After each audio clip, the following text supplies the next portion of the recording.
د کابل او اسلام آباد ترمنځ د تاوتریخوالي کمولو په موخه ماسکو د منځګړیتوب ټټر وهلی. د روسیې د بهرنیو چارو وزارت ویلي د سیمې ټیکاو ماسکو ته اهمیت لري او دواړه هیوادونه باید خپلمنځي شخړې د خبرو له لارې حل کړي. باورونه دا دي چې پاکستان په ډیپلوماسۍ باور نه لري او هڅې کوي چې د سیمې شته ثبات او ټیکاو له ګواښ سره مخ کړي. پوښتنه دا ده چې آیا پاکستاني لوري سره بیا ځلې مذاکرات کول اړین دي که یو اشتباه؟ نن پر همدې بحث کوو له خپلو دوو قدرمنو میلمنو، هر یو توریالی همت صاحب سیاسي شنونکی او بل قدرمن میلمه مو د ټیم څخه د هندوستان څخه وصل سوی ښاغلی نثار احمد شیرزی د پوځي چارو شنونکی دی. دواړو میلمنو ته ښه راغلاست وایم. شیرزی صاحب لومړی تاسو ته ښه راغلاست وایم. د کابل او اسلام آباد ترمنځ بیا ځلې مذاکرات یوه اړتیا او که د وقت ضایع کول دي د پاکستان د پوځي رژیم سره؟ درود آمد خدمت خودت و خدمت امت صاحب و دوستایی که ما از طریق در برنامه شما میبینن. ببینید با حکومت نظامی پاکستان که هیچ گونه زبان دیپلماسی را نمیفهمند و منتظر از این که پاکستان با یک تفاهم دیپلماسی بتونه تنش خود با افغانستان حل کنه، ناممکن است و وقت ضایع کردن است.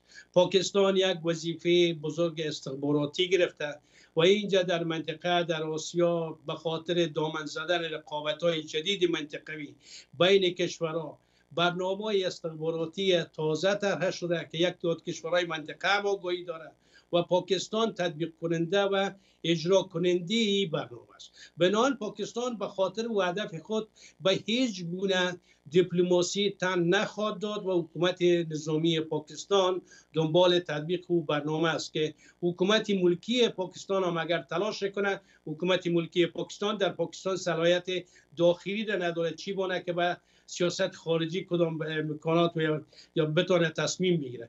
بنابراین هر گونه انتظار از بحث دیپلماسی با پاکستان و این که اگر روسیه، ایران یا کشورهای دیگه مثل قطر، ترکیه و امثال این کشورها تلاش‌هایی کردند، اعلامیه‌ها دادند بنا به حرف دیپلماتیک که باید موضوعات از طریق دیپلماسی حل شود، اینا همش یک رواج بود در عرف دیپلماتیک است. اگر تنش می باشه کشورهای اعلامیه میتن به شمول که حتی وزیر دفاع هند هم یک تقاضا کرد که باید پاکستان و افغانستان مسائل خود از روی دیپلماسی و مذاکره حل کنند. اما این انتظار داشتن تن دادن پاکستان به عرف دیپلماسی ناممکن است و ضایع کردن از پاکستان او هدف استخباراتی که وظیفه گرفته، در مقابل از او پول گرفته، در مقابل از او امکانات گرفته. پاکستان بسیار با یک ترفند خاص همون میگه آب خط کنه ماهی بگیر. در اینمی آب گلالود و خط هم در داخل پاکستان قدرت بسیار بیشمار با تعدیل قانون اساسی با منیر و فوج و با رئیس ستاد خود بخشید. حکومت کاملا نظامی ساخته، دیگه اختیارات حکومت ملکی را کم ساخت. در داخل پاکستان برای سرکوب مردم خودم برنامه‌های جدید طرح کرد. در اینمی چالش‌ها و در اینمی تنش‌هایی که ایجاد شده بود، پاکستان در داخل خاک خودم بسیار مسائل دامن زد و بسیار مسائل تطبیق کرد به نفع همون حکومت نظامی یا نظامی‌های پاکستان برنامه گرفت و در سیاست خارجی هم هر گونه انتظار برای پاکستان بسیار بخی ناممکن است. وقت ضایع کردن است. فکر میکنم ساده‌لوحی خواهد بود. بنابراین پاکستان یک ملک استخباراتی که به خاطر تطبیق برنامه دست به هر کاری میزنه و از طرف خود قبشینی هم نمیکنه. شیرزی صاحب، همت صاحب محترم، تاسو ته ښه راغلاست وایم. د کابل او اسلام آباد ترمنځ بیا ځلې مذاکرات یو اړتیا او که د وخت ضایع ګڼئ ستاسو په نظر؟ بسم الله الرحمن الرحیم. محترم لطیفي صاحب ته او نثار احمد صاحب ته، شیرزي صاحب ته او د ژوندو تلویزیون ټولو کارکوونکو لیدونکو ته السلام علیکم ورحمت الله وبرکاته وایم. زه خو وایم ماهی چار وخت له اوبو راوباستل سي تازه جنګ کله هم د مسلو حل نه ده، که هغه د جغرافیې جنګي، که د عقیدې جنګي، که د هر څه په خبرو مذاکراتو باندې به مشکلات حل کیږي. تر بل هر چا زیات نقصان په جنګ و بدامنۍ او مذاکراتو نه تېښته کې پاکستان ته ډېر ده. ځکه پاکستان یو طرف هندوستان دښمن ده، بل طرف ایران ده. ایران دونه خودکفا ده چېرته ضرورت نه لري، نه د کیلې ته ضرورت لري، نه مڼې ته، نه امو ته او نه ګازرو ته. هندوستان خو ورسره هغسې ده. دا بل طرف بنګلادیش ورسره هسې ده. دغه یوازې د دغه هغه چې دی د افغانستان له لارې منځنۍ اسیا ته هم ځي او افغانستان کې هم هغه نو جنگ له ټولو نه زیات د پاکستان د ولس په تاوان هم ده، د پاکستان د ملک په تاوان هم ده. دغه یوې شریر کړۍ په ګټه به وي چې څه ډالر یې د امریکې نه واخلي هغه ازموي. د ما خیال ده چې اوس یې عقل سر ته راغلی ده او انشاءالله چې اوس به دا مذاکرات به په جزئیاتو باندې به خبرې کوي انشاءالله. د ما چې څونه یقین ده ځکه دوی اوس زده کړه. زه تا ته لږ وړاندې ځم تاجکستان وګوره، دا 4.5 کاله تېرو 4.5 کالو کې د پاکستان نه زیاته بل له هر چا زیاته دښمني له اسلامي امارت او افغانانو سره وکړه. د تروریستانو هغه په موږ واچول، وی ویلي تورونه را باندې ولګول، د مخدره موادو را باندې ولګول، ارڅ. اوس چې پوس هغه د راغلی یو لوړ رتبه یو لوړ پوړی چارواکی حیات یې و دا اوس کابل کې ناسته راغلی. د ما یقین دی چې اسلامي امارت به تاجکستان د روس په شان باندې به په رسمیت وپېژني ډېر زر. دا مې امید ده. نو زه وایم چې 4.5 کاله بعد بیا پاکستان ته عقل سر ته ورځي لکه هغه ته او بیا هغه کې هغه به وخت یې تیري. نو ښه ده پاکستان ته چې اوس لکه وزارت خارجې نماینده دا ویلې چې موږ مذاکرات ورته لیواله یو او موږ مذاکرات کوو. اسلامي امارت او افغانان خو اول نه مذاکرات کول، نن هم کوي، سبا هم کوي. کله ځل هم دوی وتښتي بیا موږ جنګ نه غواړو، موږ بیا مذاکرات کوو. که جنګ را باندې هر څوک کوي موږ به یې دفاع کوو، که دفاع نه کوو دا بیخي هغه ده. زه د همدغه شي هغه ته وایم چې د 3 جنګونه د انګریزانو سره د موږ بیا په مذاکراتو سوي، د شوروي سره د موږ د امریکې سره مذاکراتو باندې اخري حل سو، د 2 جنګونه نړیوال جنګونه په مذاکراتو حل سوي. د هندوستان او پاکستان دا 3م جنګ د چکیږي په مذاکراتو او په تفاهم بیرته حل کیږي. نو چې هندوستان سره تفاهم کوي پاکستان ولې چې دا د اسلامي گاونډي د 2800 کیلومتره سرحد سره لري، د پاکستان سره فرضي افغانستان سره فرضي کرخه د ډیورن لري، اخوا د یو قوم ده، دا خو یو قوم ده، یو ژبه ده، یو دین ده، یو ایمان ده. نو ولې په مذاکراتو کومه غوټه چې په لاس خلاصېږي خولې ته حاجت نه دی، دا چې خولې ته خلاصي د امریکا او لندن په خلاصي. او دغه خو هم چې کوم خلک جنگ ته کوشش غواړي هغه د افغانستان دښمنان هم دي، د افغانان هم ځکه جنگ کې ګوړې نه ویشل کېږي، جنگ کې تجاران تاوان کوي، جنگ کې اجناس قیمته کېږي، جنگ کې د کې شک نشته موږ بدیلې لارې لرو، د تاجکستان، د ازبکستان، د ایران، حتی چین سره هر څه لرو. پاکستان په تام زړه درد کوي ته یو طرف هم لار نه لري، همدغه یو طرف لار دی چې منځني اسیا ته راغی کېږي دم په ځان باندې درې. دا اوس د 11,000 یا 13,000 کنټینر د ما هلته هغه کړي. نو ملا برادر مجبور سو، ملا ورور اخون مجبور سو چې وی ویلې چې تجارانو بیا موږ تاسو مشکلات نه سوالوي او بدیلو لارو نه کار واخلي. چابهار ده او ازبکستان ده او تاجکستان ده، شیرخان بندر ده، اسلام قلعه ده او نور دي. نو دغه زیاته ګټه هغه ته پاکستان ته ده په روغه جوړه او په مذاکراتو کې، او له ټولو نه زیات نقصان پاکستان ته د ولس ته هم د دوی ته هم ده. همدا علت ده چې ټول ولس په مقابل د حلقې راجګ سوی چې جنګ طلبه ده، ټول هغه هم راجګ سوی، ملکي حکومتونه هم راجګ سوي، سیاسي تنظیمونه هم، دیني تنظیمونه هم، دیني ګوندونه هم، دا ټول په مقابل کې راجګ سوي چې افغانستان سره د منګه خو منګ افغانانو کې یو فرد هم نسته، هلته دا یوه کړۍ ده چې یو فرد هم نسته چې هغه د چا د بادار د خوري. موږ بادار لرو، د موږ بادار الله ده، د الله بندگان یو ټول افغانان، او اسلامي امارت هم د رسول الله صلی الله علیه وسلم امتیان یو. د هغوی بادار چې ده دا نن داسې ده لکه یو وخت چې ډاکټر نجیب دلته و بادار شوروي و، او یا لکه اشرف غني چې و بادار امریکا و. دقسې په پاکستان کې هم د غالقې بادار برطانیه او امریکا ده. د پاکستان د ولس نه زیات خیر د برطانیه او د امریکا غواړي، لکه ډاکټر نجیب چې ډیر خیر د ولس او د افغانانو نه زیات خیر د شوروي او د روسیې غوښته. خوشحاله اوسئ. بیرته راګرځم تاسو ته. ښاغلی شیرزی، ستاسو په باور د قطر او ترکیې په پرتله د ماسکو رول به څومره اغېزمن وي ستاسو په نظر؟ لطیفه صاحب، اول اجازه بدین به یک حرف آقای احمد بگویم که زمان دکتر نجیب با این زمان مقایسه کردن درست نیست. کمی در گفتار خود طوری قضاوت میکنه ای که هر کس ملامت کنیم و هر کس برف بام خود بالای دیگرها پرتیم، دیگرها را بدنام بگوییم و خود نیکنام. این حرف درست نیست. بگذاریم قضاوت به طریق که طریق چی قضاوت میکنه و ملت افغانستانی قضاوت داره. دوم، نقش مسکو به مثابه یک ابرقدرت در آسیا در این مسائل بسیار برجسته است. اما ببینید وقتی که عمران خان به یک ملاقات به روسیه میره، با ملاقات میکنه با پوتین صدر اعظم بر حال پاکستان، در بازگشت بر از اون دوسیه ها جور میکنن، از حکومت دورش میسازن. بنابراین اینجا اگر روسیه بسیار خود در مسائل پاکستان نزدیک بسازه و دخیل بسازه، باز و مقام پاکستان متضرر میشن و تجربه تلخ از برکناری عمران خان داره. بنابراین حکام پاکستان، نه حکام ملکی نه حکام نظامی پاکستان، تن به فعالیت ها و صحبت های روسیه بسیار نمیتن. اینا بسیار ارزش نمیتن روسیه را. اگر روسیه را ارزش میتن باز بادارای درجه یک چون امریکا و انگلیس غصه میشه و باز برای مثل عمران خان باعث برکناریشان میشه. بنابراین در آسیا یک اثر داره روسیه، اما بالای پاکستان چون دو ابرقدرت دیگه یا دو قدرت استخباراتی دیگه بالای پاکستان حاکمیت داره، نقش روسیه را در امور پاکستان و بتونه که روسیه سیاست خارجی پاکستان کنترل کنه یا تغییر بده یا اثر داشته باشه. من فکر نمی کنم که پاکستان به روسیه زیاد اهمیت بده، چون دو بادارش برش اجازه نمیده و این تجربه تلخ از برکناری عمران خان حکام پاکستان داره. بنابراین این تلاش های دیپلماتیک یک بار دیگه تکرار میکنم، پاکستان به هیچ نوع تلاش دیپلماتیک تن نمیده. شما ببینید پاکستان قدر زیرکانه کار میکنه. انفجاری که هفته قبل در دیلی صورت گرفت ذریعه امو از پاکستان طرح شده بود، مگم تطبیقش و برنامه‌ریزیش از دبی و از ترکیه انجام داده.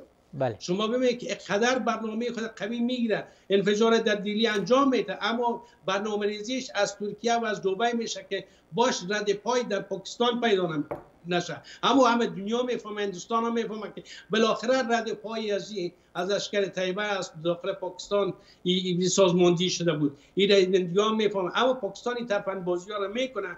پاکستان به خاطر تطبیق برنامه‌های استخباراتی دست به هر طرف میزنه و آیسای یکی از دستگاه جاسوسی شیطانی در آسیا بسیار به شکل اساسی و اصولی فعالیت میکنه که تربیه شده همون انگلیس و امریکاست. بله، هندوستان البته تاسو د هندوستان یادونه وکړه د انفجار په تړاو چې څو ورځې مخکې پکې سوی دی. دا هم ویلی سي ښاغلی شیرزی چې په سیمه کې یا په نړۍ کې پاکستان څومره ګواښونکی هیواد دی هندوستان ته، افغانستان ته، ایران ته، په سیمه کې بنګلادیش ته، لکه مخکې چې همت صاحب یادونه وکړه. ستاسو په نظر لطیفه صاحب بینمی حرف من شما دائما صاحب بینندهایی که میبینه به یاد داشته باشید. بله. هر قدری که علمی کشورها تلاش کنن، کشورهای منطقه که یک حرف دیپلماتیک کار بگیرن و پاکستان قناعت بده که تن بتن، مثل که ایمت صاحب بسیار علاقمند بود و انتظار داشت که پاکستان 4.5 سال بعد متوجه میشه. اما پاکستان به مثابه یک ملک پروژه بگیر استخباراتی، به مثابه یک ملکی که آسیا را ناامن میسازه، به مثابه یک دانه سرطانی متعفن و بدبو آسیا را بدبو ساخته، بدبو میسازه. عقیبی برنامه تنش در آسیاست، عقیبی برنامه دامن زدن رقابت‌های جدید منطقوی است و این کار پاکستان میکنه. شما ببینید در طی 2-3 ماه بعد ببینید که در آسیا بینمی برنامه‌های پاکستان چقدر پروگرام‌ها میشه، چقدر تنش‌ها بین کشورها زیاد میشه، چقدر ترور و انفجارات در کشورهای دیگه زیاد میشه. پاکستان همین وظیفه را گرفته، پاکستانی وظیفه خود انجام میده. پاکستان یکی از خطرناکترین ملک‌هاست در آسیا. همین که هیئتی که اگر دیروز از تاجیکستان به کابل آمد، مثلا شاید خبر نباشه، هیئت دیگه، هیئت بلندپایه نظامی پاکستان به تاجیکستان با پاکستان رفت. اینا نگرانی دارن کشورهای منطقه نمیال از اهداف پشت پرده یا برنامه‌های استخباراتی یقه پرده که ذریعه پاکستان باید تطبیق شود، کشورهای منطقه خبر دارن، نگرانی دارن. به خاطر همین رفع نگرانی هیئت بلندپایه نظامی تاجیکستان با پاکستان هم دیروز سفر کرد. اینا کوشش میکنن نگرانی های خود رفع کنن. پاکستان برنامه گرفته که باید در آسیا یک رج و مرج و در افغانستان جنگ‌های داخلی را سازماندهی کنن. این برنامه پاکستان تجربه 50 ساله داره. ډیره زیاته مننه کوم شیرزی صاحب، خوشاله اوسئ. احمد صاحب تاسو مخکې اشاره وکړه چې مذاکرات پاکستان په ګټه دي او په ټوله کې د ټولو هیوادونو که جګړې ته لمن باید ونه وهل سي، جګړه د حل لار نه ده. آیا پاکستان به دا ځل مذاکراتو کې خپلې غوښتنې او تګلارې بدلې کړه؟ یاره زه خو نه وایم، خدای وایي قرآن ویلي و صلح خیر، په صلح کې تاسې خیر ده. ټول انسانیت ته یې ویلي، که کافر که مسلمان په صلح کې خیر ده. نو زه اوس څنګه وایم چې خیر نه ده؟ او شیرزي صاحب ته خو زه ځکه جواب نه ورکوم چې شیرزي صاحب زه معذور ګڼم، مجبور یې ګڼم، ځکه هندوستان کې له فامیل سره اوسېږي. د هند او پاکستان خوازلي دښمني ده. څومره چې زیات پاکستان ته مشکلات او ستونزې پیدا کېږي، هندوستان باندې لوی اختر وي.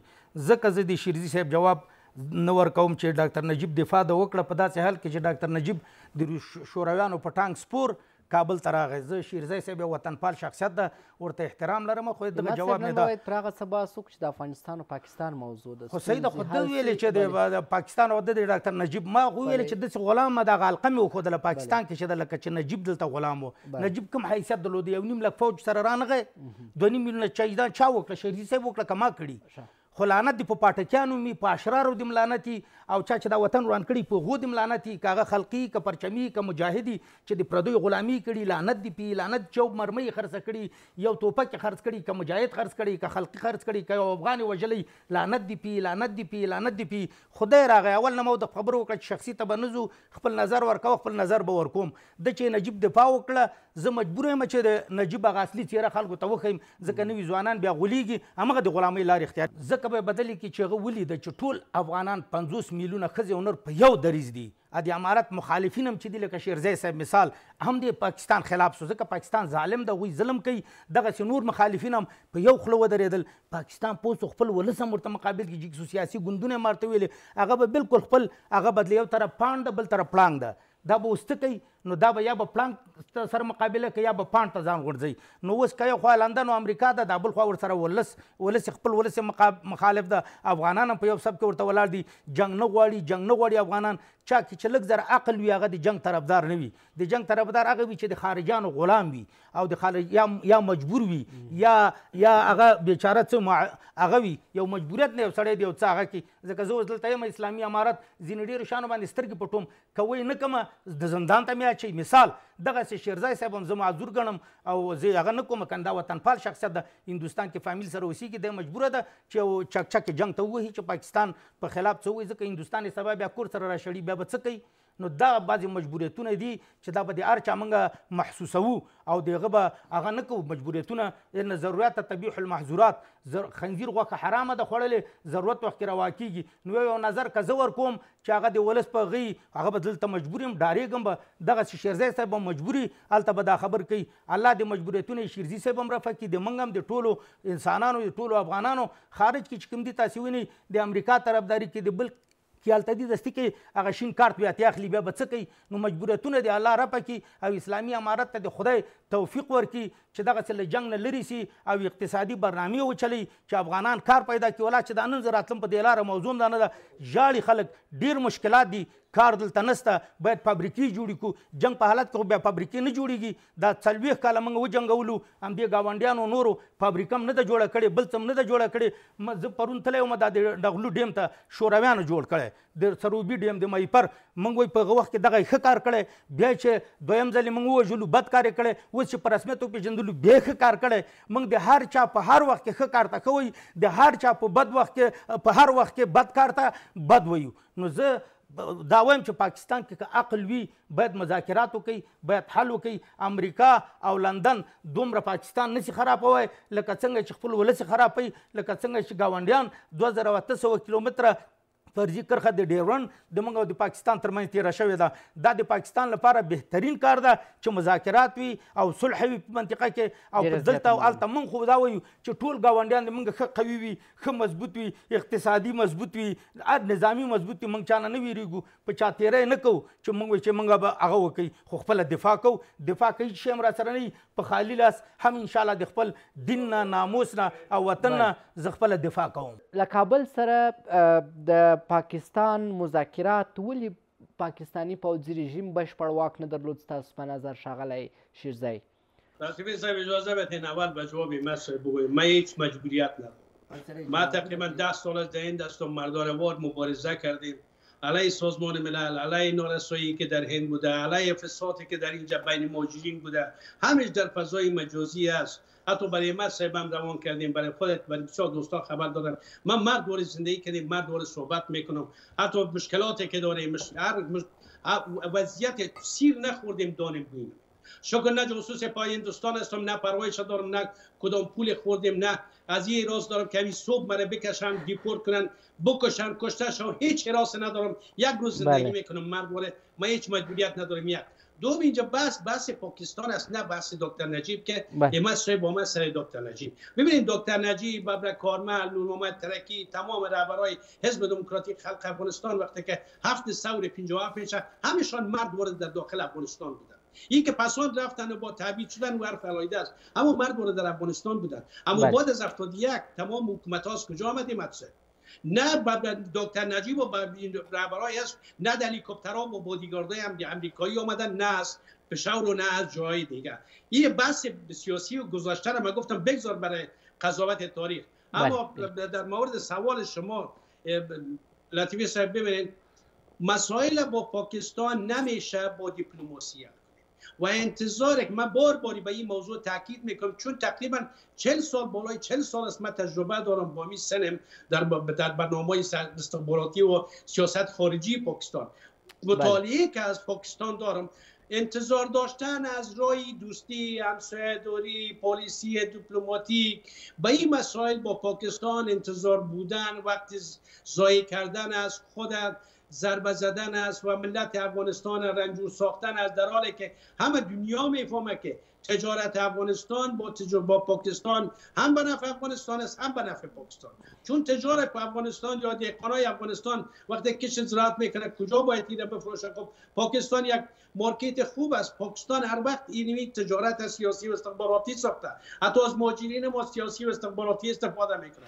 بنابراین یک مکانیزم اصولی باید از سالهای قبل یا در این حال هم اگر طرح شود یا می بود یک مکانیزم برای تجارت با پاکستان، برای برنامه‌های پاکستان. اما این شهروندای افغانستان بودن که پاکستان دست باز دادن. من احمد صاحب میگم چند سال در پاکستان بود، چند سال در پاکستان خدمت کردید. همین حالت و کسایی که در پاکستان زندگی کرد، همین تنظیمایی که بود در پاکستان چقدر خدمت کردن، مجاهدین چقدر خدمت کردن، شعرهایی که در وصف ضیاءالحق و مقام پاکستانی سروده میشد چی بود؟ او وضعیتایی که هم از تنظیمات پاکستان در کنترل گرفته بود کی بود؟ کی بود که از پاکستان قومنده میگرفت؟ خب همین شهروندای افغانستان پاکستان دست باز دادن، همین حال هم دست باز میدن. بنابراین با پاکستان باید به شکل استخباراتی رفتار کرد و پاکستانی که ما بار گفتیم ملک پاکستان اختیارش دست مردم پاکستان و حکومت ملکیش نیست. با میان بین المللی پاکستان به خصوص امریکا و انگلیس وارد صحبت شوند تا که برنامه استخباراتی امریکا و انگلیس از طرف پاکستان قطع نشه. پاکستان این برنامه خود انجام میده و هیچ گونه انتظار نیکی از پاکستان داشتن نه به نفع است نه منطق است. وقت ضایع کردن از خود ضربه زدن است، از او بالاتر حرف نیست. همت صاحب ټي ټي پي یعنې څوک؟ ګوره زه خو دا وایم لکه شیرزي صاحب خبره سل په سله تاییدوم چې هغوی د خپل د بادارانو لپاره د امریکې او د لندن لپاره هغه یوه کړۍ هغوی کوشش کوي چې هغه خوشحاله کړي، نه خدای خوشحاله نه ولس خوشحاله نه څه.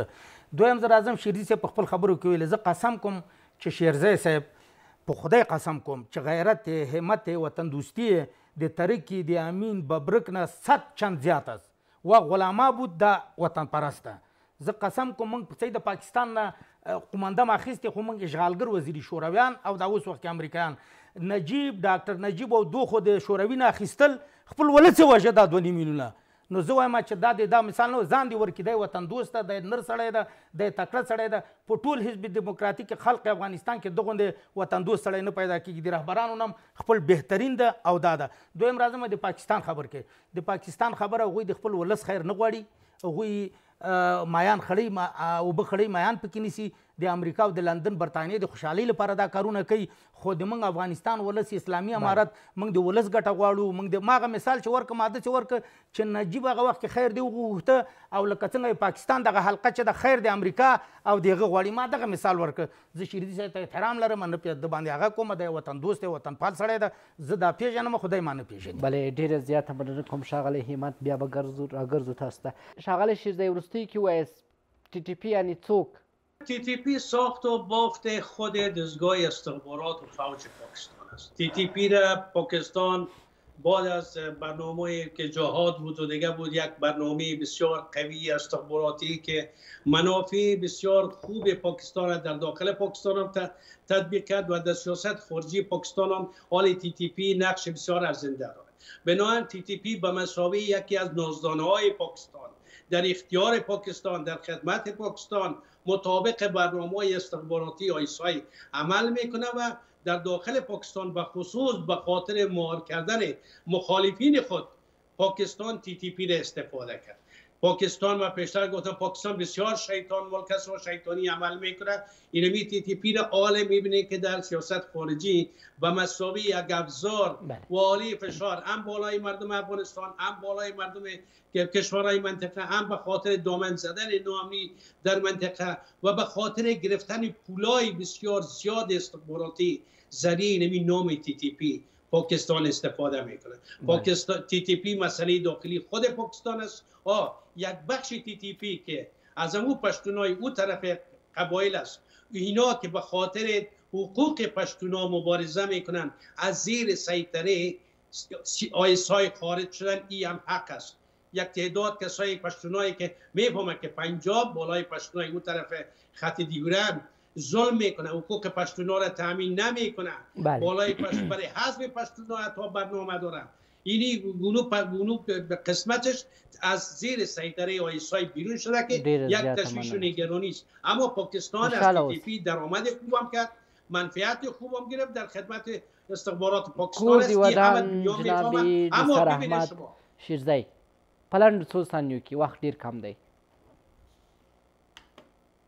ببین لطفی صاحب، یک مطلب اینه که آل حکام پاکستان میگن یک امتیر یک گروه تروریستی که خودشان ایجاد کرد. حالا وقتی که شما میبینید این می اندازه به گردن هندوستان، به گردن افغانستان، شیء تولید شده خود به گردن دیگران انداختن. این هم یک ترفند استخباراتی است که پاکستان انجام میده. TTP را خودش ایجاد کرد، حالا میگه TTP ذریعه هندوستان اداره میشه. TTP را خودش ایجاد کرد، حالا میگه از افغانستان کنترل میشه، در حالی که از هر جایی که کنترل شوه اختیار TTP دست خود پاکستان. ډیره زیاته مننه کوم. همت صاحب په لنډو څو ثانیو کې خپل نظر سره شریک کړئ. ګوره ما نظر دا ده چې اسلامي امارت ته پیشنهاد لرم، ځکه چې دا مهاجر عمل ته مشکلات دي. مخکې مې دا پیشنهاد کړی، بیا هم وایم کم مهاجر چې راځي پرون هم 20,000 کورنۍ راغلي، 20,000 کورنۍ د هغو لپاره دا اوس هم په دې یخ کې ډېرو ځایو کې پراته دي. پرون شپه داسې موږ ولیدل یو 300 موټر لاړل چې دو لپاره امیرالمؤمنین یو فرمان راولیږي چې دغه د قوالو خبره او دا د ښاروالۍ اصول له ده نه دا مستثنا کي، ځکه ښاروالۍ ته چې ورځي یوه قواله جوړوي کال 2 کاله سره در بر نیسي، دغه هغه د مستثنا کي او یوه لویه شورا یا لویه جرګه دې راوغواړي ودې وایي چې وګوره در مذاکراتو ته موږ کینو، پاکستان سره دا هغه د ازبکستان سره دا ټولو ته د خپل هغه کې د کمیټې وټاکي، د تاجکستان، د پاکستان، د ایران، د هر چا هغه لپاره چې کله هغوی سره خبرې کېږي همغه کمیټې د همغه خبرې وکوي. او د جنګ طرفدار یو افغان هم نه ده، اسلامي امارت هم نه ده. اسلامي امارت د همدغه څه چې زړه کې دي دا د خپل ولس ته په ښکاره وایي په یو شورا کې یو لویه جرګه کې چې هغې کې علما یې، هغې کې تا غوندې وطنپال صحافیان یې، هغې کې شیرزي صاحب غوندې د خارج نه را دعوت کړي وطنپال خلک. دغسې بس د پاکستان سره هم ولس مسلمان ده، د ایران هم مسلمان ده، تاجکستان هم. موږ د ولسونو سره مشکل نه لرو. او پاتې TTP مسله دوی داخلي موضوع ده. زه دونه نه جرأت کوی سم چې دا د ISI خلک دي، نه ویلی سم چې د هندوستان خلک دي، او زه وایم چې دا دوی داخلي مسله ده. ډېره زیاته مننه کوم ښاغلی توریالی همت. دا و د نن شپې د نن خبره. تر بیا ښه وخت، ښې چارې.